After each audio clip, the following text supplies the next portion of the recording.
So in this tutorial, I'm going to go over more advanced editing, and basically it's going to be a condensed version of what editing the news is like. Of course, I need some footage, and I'm just going to import this clip, which is a past news clip. Import. That's the right event. Import. And also I have a new project, as you can see. So I'm just going to take this footage and drag it. So after I drag it in, you can see it's loading, and if I click on the background tasks, there's a bar next to importing media. And like I said before, if you work with the clip while it's importing, it's going to be slow. So I'm just going to let it import. And the longer the clip is, the longer it'll take to import. The more HD it is, the longer it'll take to import. And it's done. Close out. And I want to be able to see the waveforms, and they're not popping up for me. So I'm going to go to the switch down here, and it's already selected. Yep, okay, there it is. Not sure why it wasn't appearing, but now we can see the waveforms. You can't hear anything, but just pretend you can hear what they're saying. And the first thing I need to do is get rid of the borders around the footage. So I'm going to go to the transform, and I'm going to scale it up a little bit. I usually go from anywhere from 103% to 105%. You don't want to zoom in too much. And then I'll move it on the X, and I can move it on the Y axis, but not too much, just so that they're centered in the footage, in the video.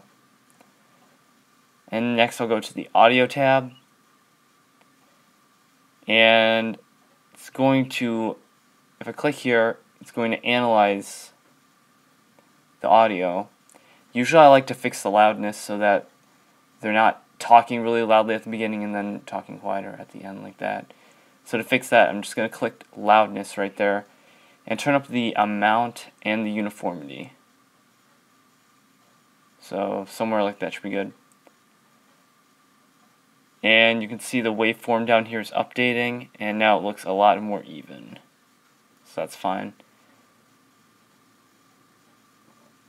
And it's really loud, obviously. You can see right here the bars.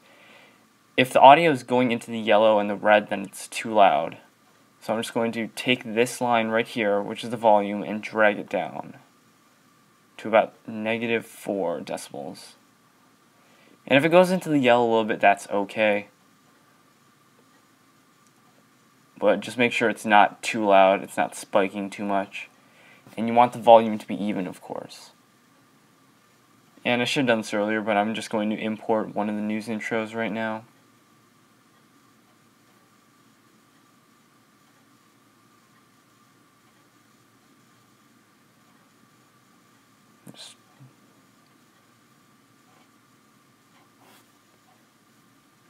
Alright, here's our intro.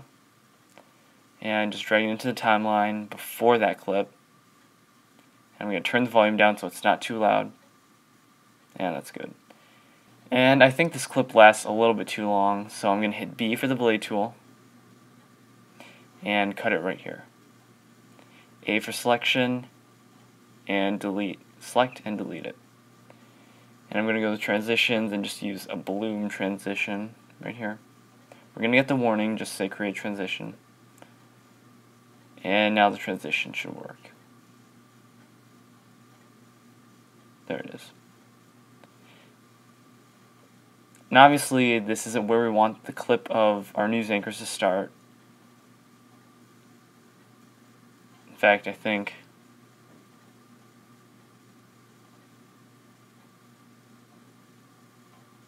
this is all practice.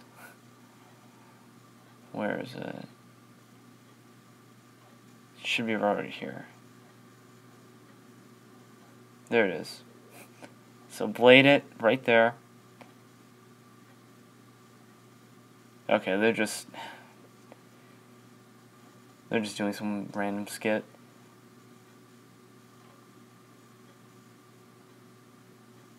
And I'm going to select this and delete it. So from a transition, it goes right into the news anchors talking.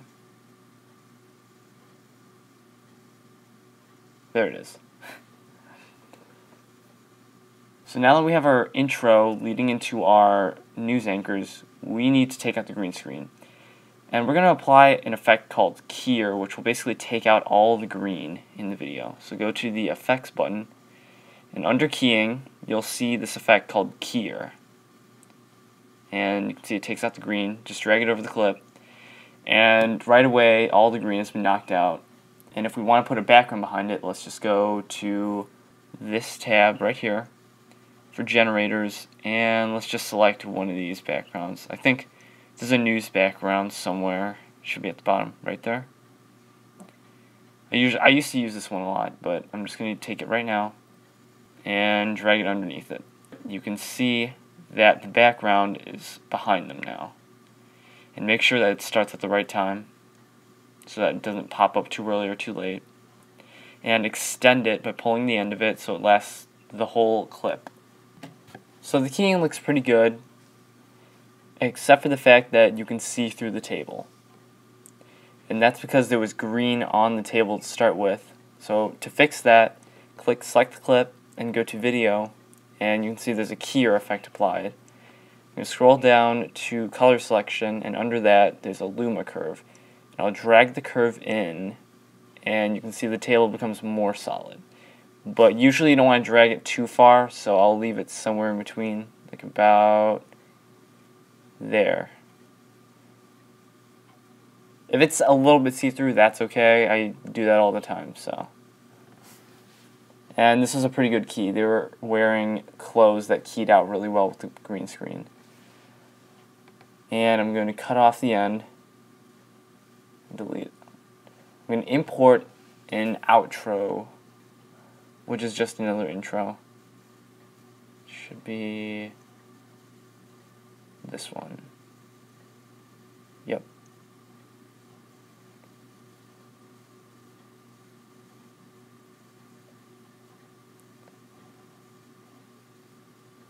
And it's importing again, so let's just let it load. And it's finished. Select this and drag it to the end. Take a transition, across dissolve should work. Say create transition.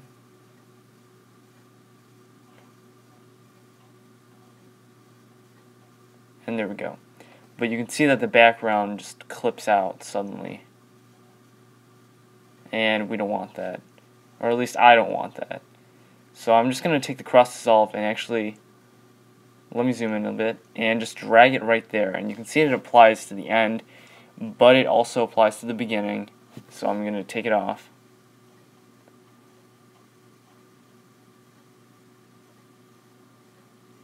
And I'll apply a balloon transition here so that it fits, and drag it so it snaps. And that looks a little better. Zoom out a little bit. So it's looking pretty good, but it's a bit empty. So I'm going to go ahead and move the scrub head there and go to the text menu. And I'm just going to, I usually use this formal title right here. Drag it there, and it'll pop up while she's talking. And go to the title header, and I use the font Futura for both of them. And I'm going to move the top one up a little bit, and then change the color to a red. And now I can double click on it and edit what she's saying.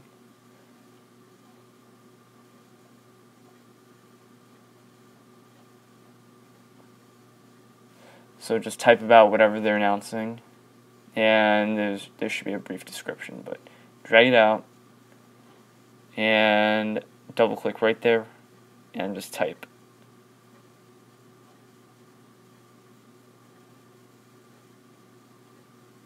There we go. So it should be there during most of the time that she's talking. If the announcement is long, then it might disappear first, but if it's a short announcement, it should go for as long as she's talking. So here's another announcement. I'm going to stop and bring it back to where she starts talking. select this, Command C, and then Command V to paste. So we have the exact same title duplicated, and I can edit it. So double click on it.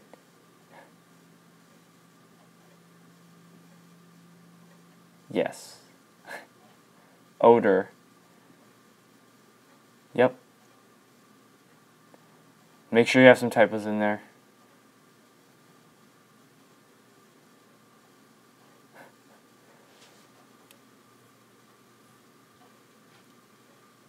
And now it's looking better with titles, but we like to have pictures in there, or B-roll. So I'm just going to go ahead and download a picture of a yearbook. Okay, here's an okay picture. Right click, save to downloads. And I'm just going to exit out. And you can see it popped up in our downloads. I can click on it and just drag it straight from there into the wrong event. Let's try that again, into the news recording. Okay, here's our image. Just click on it and drag it down underneath the title.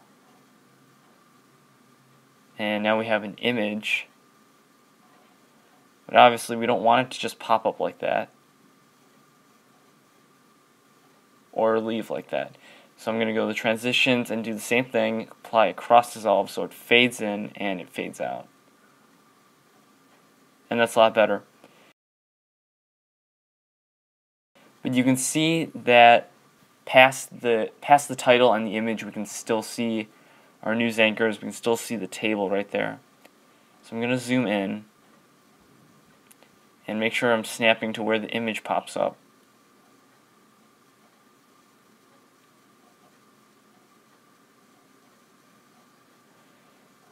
And this is more advanced, but I'm going to go to the transform, or not the transform, I'm going to go to the opacity, and I'm going to keyframe it. You can see I can change the opacity here, but I'm going to keyframe it right now because I want it to be at 100% here, and at this point I don't want to be able to see it. So now it should be at 0, and it makes another keyframe automatically. I'm going to go here, I still want it to be at 0 opacity, and I'm going to go to the ending, and this is when it should be 100%. So now it will, you can see the footage of the anchors disappears, stays at 0, and then it comes back to 100%. And that's basically what I do every time I have some sort of image on top of them. And that's mostly it for this tutorial, but if you want to work on a different video or a different project, you click this button down here, and you can switch to a different project so you can work on a different video. And I'm just going to go back. Alright, that's it for this tutorial, and in the next tutorial, the 5th one, I'm going to go over shortcuts that you should know to work quickly and efficiently in Final Cut Pro 10.